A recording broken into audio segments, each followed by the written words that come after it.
زندگی کیا ہے؟ وقت. وقت زندگی ہے نا، جتنا بھی ہمیں ملا ہے، ٹوٹل نمبر آف آورز. تو اس کی کامیابی کا انحصار کس چیز پر ہے کہ آپ ان آورز کو، ان منٹس کو کس طرح گزارتے ہیں. اگر ہم اس کے مختلف حصے کر لیں، اس کا بریک ڈاؤن کر لیں، تو اپنی زندگی کو ایک دن سمجھے مثلا کہ اپنا ایک دن کیسے گزارتے ہیں. کامیاب انسان وہ ہے جس کا آغاز بھی اچھا ہو اور جس کا انجام بھی اچھا ہو. تو دن کے آغاز اور انجام پر خاص طور پر نظر رکھیے، کیونکہ جب آپ صحیح ڈائریکشن پر اپنی گاڑی لے چلتے ہیں نا تو انشاءاللہ صحیح منزل تک بھی پہنچ جائیں گے. لیکن اگر آپ نے ٹیک آف ہی غلط کیا ہے تو پھر آپ اپنے اصل منزل یا مقصود یا مطلوب جگہ تک نہیں پہنچ سکتے. ٹھیک ہے. تو کسی نے کہا تھا کہ اگر آپ کے صبح کے معمولات ٹھیک ہو گئے تو آپ کی ساری زندگی ٹھیک ہو جائے گی. اگر آپ نے اپنے دن کا آغاز بہترین کر لیا تو آپ کی پوری زندگی بہترین ہو جائے گی. یعنی life starts with the first part of the day. اب جس دن ہم پیدا ہو گئے وہ تو ہو گئے، وہ ہماری زندگی کا پہلا دن ہمیں نہیں پتا، وہ تو ایک لاشعوری سی کیفیت میں گزر گیا، کوئی ہمیں بتایا بھی تو فائدہ کچھ نہیں. لیکن اب ہم اپنی زندگی کا سٹارٹ کہاں سے لیں؟ کہاں سے لیں؟ صبح سے. صبح کے وقت کیا سوچیں؟ ہماری آج زندگی شروع ہو رہی ہے، اور پھر اس کی روشنی میں محاسبہ کر لیں اپنا کہ آپ کی صبح کیسے ہوتی ہے، آپ کی صبح کب ہوتی ہے، آپ صبح کے اس وقت کو کتنا کیش کرتے ہیں، آپ کی صبح کا وقت کس کام میں استعمال ہوتا ہے. زندگی سے آغاز ہوتا ہے یا موت سے آغاز کرتے ہیں؟ پتہ ہے میں موت کس کو کہہ رہی ہوں؟ جی، آغاز کہاں سے ہو رہا ہے؟ باقی سب اس کے تابع ہے. That is the most productive part of your day. اس کے بارے میں نبی صلی اللہ علیہ وسلم نے کیا فرمایا تھا؟ دعا دی تھی کیا؟ اللہم بارک لامتی فی بکورہا، اے اللہ میری امت کی صبح میں برکت ڈال دے. ٹھیک. خوش قسمت ہیں وہ جن کی صبح کا آغاز تہجد سے ہوتا ہے. لیکن اگر آپ اس ہائیسٹ لیول پر نہیں بھی تو فرض کے درجے میں تو ہونا ہی ہونا ہے. اور وہ فرض کا درجہ کیا ہے؟ فجر کی نماز. اب اگر عادت نہیں فجر کی نماز کی یا تہجد کی تو کون سی ڈرل کریں گے، کون سی ایکسرسائز کریں گے؟ فائدے اور نقصان والی. رائٹ. کیا فائدے ہیں اور کیا نقصان ہے، کیا حاصل کرتے ہیں، کیا لوز کرتے ہیں، دونوں کا کمپیریزن کرے، اپنے لیے خود لکھے کہ اگر میں 4 بجے اٹھوں تو کیا فائدے ہیں، اور اگر میں 8 بجے اٹھتی ہوں تو کیا نقصان ہے. ٹھیک. یا کیا فائدے ہیں؟ فائدہ تو اس میں ایک ہی ہے، بس مزے کر رہے ہیں، سو رہے ہیں، آرام کر رہے ہیں، اس کے علاوہ اور کیا فائدہ ہے؟ ٹھیک ہے. تو خواہشات سے باہر نکل کر دیکھنا یہ ہے کہ زیادہ فائدے کی چیز کون سی ہے. اس میں جسمانی فائدے بھی ہیں، روحانی فائدے بھی ہیں، جذباتی طور پر بھی اس کی بہت اہمیت ہے. اس کے بعد کیا ہونا چاہیے؟ نماز کے فوراً بعد بادبار السجود کیا ہونا چاہیے؟ سجدوں کے بعد بھی دعائیں، اذکار صبح شام کے جو ہم پڑھتے ہیں. پھر کیا ہونا چاہیے؟ تلاوت قرآن. تلاوت قرآن آپ واک کرتے ہوئے بھی کر سکتے ہیں اور بیٹھ کے بھی کر سکتے ہیں.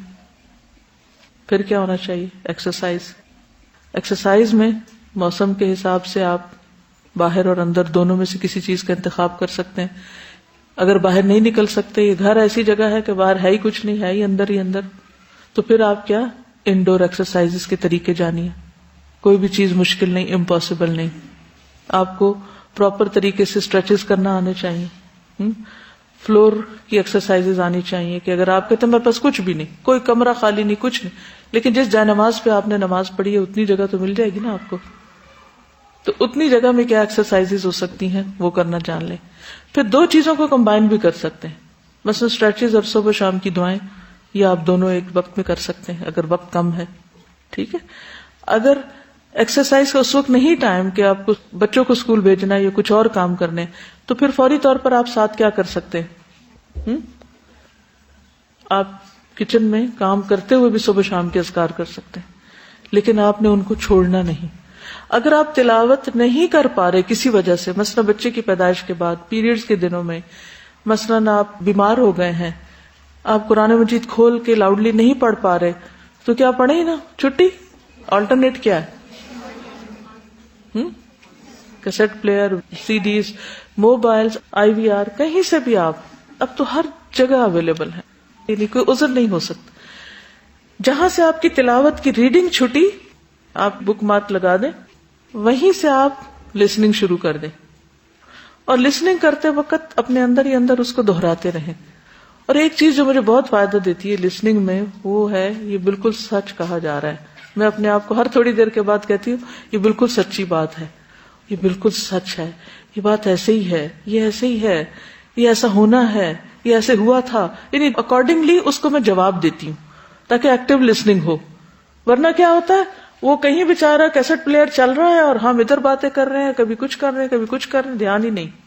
تو اس میں توجہ کے لیے باتیں کریں، اس سے اس کے ساتھ انٹریکٹ کریں. یہ آلٹرنیٹ دے رہی ہوں، مین کورس نہیں ہے، ٹھیک ہے، کہ آپ اسی پہ انحصار کر لیں. رائٹ. اچھا، پھر اذکار کے کیا فائدے ہیں؟ صبح شام کی دعاؤں کے کیا فائدے ہیں؟ عافیت ہے، حفاظت ہے، پروٹیکشن ہے، اور ایک اطمینان ہے کہ اب ہونا کچھ نہیں، بس میں اللہ کی حفاظت میں آ چکی ہوں. رائٹ. ورزش کے کیا فائدے ہیں؟ کرنے کے اور نہ کرنے کے. ہر عادت کے ساتھ وہی ڈرل کریں گے. اب آپ ساری ایک دن میں نہیں شروع کر سکتے چیزیں، ایک دن میں ایک کر لیں، اگلے میں اگلے، اگر ہو رہا ہے تو ٹھیک، اس کو تھوڑا اور بہتر بنا لیں. نیکسٹ ڈے کرتے کرتے کرتے یہ سارے ٹارگیٹس لکھ لیں. ان میں پھر آگے اسمال بریکس آتے ہیں ان کی مزید امپروومنٹ کے لیے. ویسے تہجد ہے، نبی صلی اللہ علیہ وسلم جب تہجد کے لیے اٹھتے تھے کیا پڑھتے تھے؟ ان فی خلق السماوات.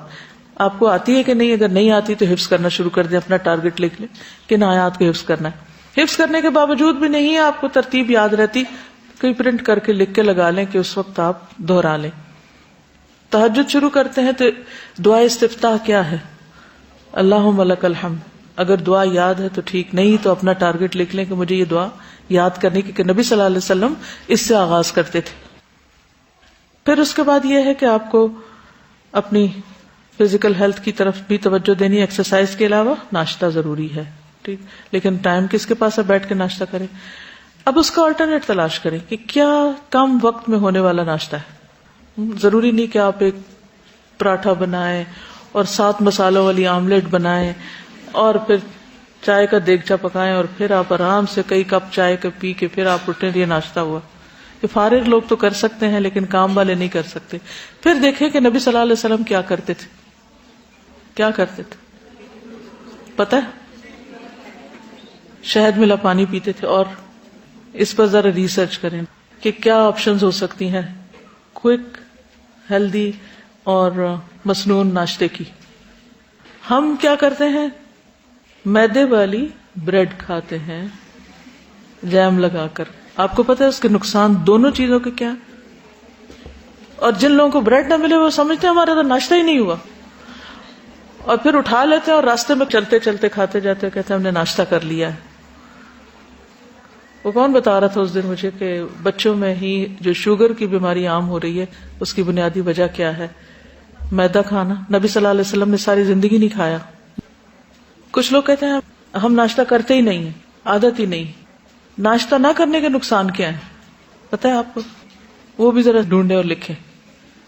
ناشتہ کرنے کے فائدے اور نہ کرنے کے نقصان کیا ہے، اور نبی صلی اللہ علیہ وسلم کا ناشتہ کیا تھا. ٹھیک ہے.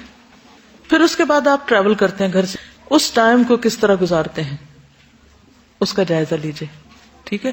وہ موسٹ پروڈکٹیو ٹائم ہے جو ہمارا صرف دھواں کھاتے گزر جاتا ہے. اسے ہم ضائع نہیں کر سکتے یہ سوچ کے کہ جی یہ تو ٹریولنگ ٹائم ہے ہم کیا کریں. بہت سے لوگ منہ بند کر کے بس ادھر ادھر دیکھتے رہتے ہیں. نہیں، اس ٹائم کو استعمال کرنا ہے ہمیں. ٹھیک ہے. اس کی بھی پلاننگ کرنی، کیا کیا کیا کر سکتے ہیں ہم اس میں. کچھ لوگ ریڈنگ کر سکتے ہیں، کچھ نہیں کر سکتے کیونکہ ان کا سر چکراتا ہے. اگر ریڈنگ نہیں کر سکتے تو لسننگ کر سکتے ہیں. یعنی پلاننگ کے ساتھ آپ کوئی لیکچر سیریز شروع کر سکتے ہیں سننے کی. اگر آپ پڑھ نہیں سکتے قرآن پاک حفظ کر سکتے ہیں آپ. اگر آپ ہر روز یعنی اس میں نا ایک آیت چھوٹی سی دیکھی پھر اس کے بعد بند کر دی اور اس کو دہراتے رہے, اپنا لیسن روز کا یاد کر سکتے ہیں. آتے جاتے ٹائم استعمال ہو سکتا ہے. نفل پڑھ سکتے ہیں. نبی صلی اللہ علیہ وسلم کی سنت سے بھی ثابت ہے کہ آپ سواری پر نفل پڑھا کرتے تھے. ٹھیک, سواری پر کیے جانے والے کاموں کی لسٹ بنائیں کہ کیا کیا آپ کر سکتے ہیں. پھر ایک اور چیز یہ ہے کہ سب سے اہم کام صبح کے وقت میں کریں, پرائم ٹائم میں, اور جن پر زیادہ دماغ نہیں لگتا وہ کام شام میں کریں. یہ کپڑے دھونے ہیں, کھانا پکانا ہے, صفائی کرنی ہے اور اس طرح کی بہت ساری چیزیں ہیں, شفٹ کر دیں اس کام کو. پھر اسی طرح یہ ہے کہ اپنے دن کا جائزہ, پھر محاسبہ کہ آج کا دن میں نے کیسے گزارا ہے. ہر دن کا محاسبہ کریں کیونکہ وہ آپ کے اعمال نامے کا حصہ بنتا چلا جا رہا ہے. پھر ایک ویکلی محاسبہ ٹائم رکھیں کہ آپ نے جو کہا تھا کہ میں فجر کی نماز پڑھوں گی یا تہجد پڑھوں گی یا یہ دعا سیکھوں گی یا اور اس طرح کے ٹارگٹ رکھے تو وہ کیے ہیں کہ نہیں کیے, اور اگر نہیں کیے تو کیوں نہیں کیے. جب تک آپ اپنا ہفتہ وارانہ جائزہ نہیں لیں گے اس وقت تک امپروو نہیں کر سکتے, آپ کی گروتھ نہیں ہو سکتی. جو کر چکے اس پہ کبھی راضی نہ ہو کہ میں نے یہ بہت کچھ کر لیا. ہمیشہ مزید کرنے کی تمنا رکھیں یا اس کو امپروو کرنے کی. کچھ چیزیں آپ کو اور کرنی چاہیے اور کچھ چیزیں آپ کو مزید امپروو کرنی چاہیے. ان کا بھی آپ کو پتا ہونا چاہیے کیونکہ جس کا آج اس کے کل سے بہتر نہیں وہ ناکام ہوا. اسی طرح خاص طور پر اپنی سونے کی روٹین کا جائزہ لیں. کچھ لوگوں کو نیند نہ آنے کا پرابلم ہوتا ہے, اس کی وجہ جانیں. بعض اوقات ہم ایسی ڈائٹنگ کر رہے ہوتے ہیں یا ایسی فوڈ کھا رہے ہوتے ہیں کہ اس کی وجہ سے نیند ختم ہو جاتی ہے. بعض اوقات کوئی بیماری ہو سکتی ہے. بعض اوقات آپ دن میں زیادہ سو گئے تو آپ کو رات کو نیند نہیں آتی. تو نیند کے مسنون اوقات کا بھی جائزہ لیں کہ سونے کے بارے میں نبی صلی اللہ علیہ وسلم کی سنتیں کیا ہیں. کس وقت کا سونا پسندیدہ ہے, کس وقت کا سونا مکروہ ہے, کس وقت کے سونے کو حماقت قرار دیا گیا. ٹھیک ہے, یہ سارے اوقات آپ کو معلوم ہونے چاہیے اور اسٹرکٹلی ان کی پابندی کریں. اپنے آپ کو عذر بہانے نہ دیں, الا کہ کوئی شدید بیماری ہو کہ آپ کو ہوش ہی نہ آ رہی, وہ الگ بات ہے. کیونکہ جب تک آپ کی نیند, سونے کی عادات درست نہیں ہوتی اس وقت تک آپ کوئی بہت پروڈکٹیو کام نہیں کر سکتے. کیونکہ جسم کو نیند کی بھی ضرورت ہے نا, جو ضرورت سے زیادہ بھی نہیں ہونی چاہیے اور ضرورت سے کم بھی نہیں ہونی چاہیے. ٹھیک ہے.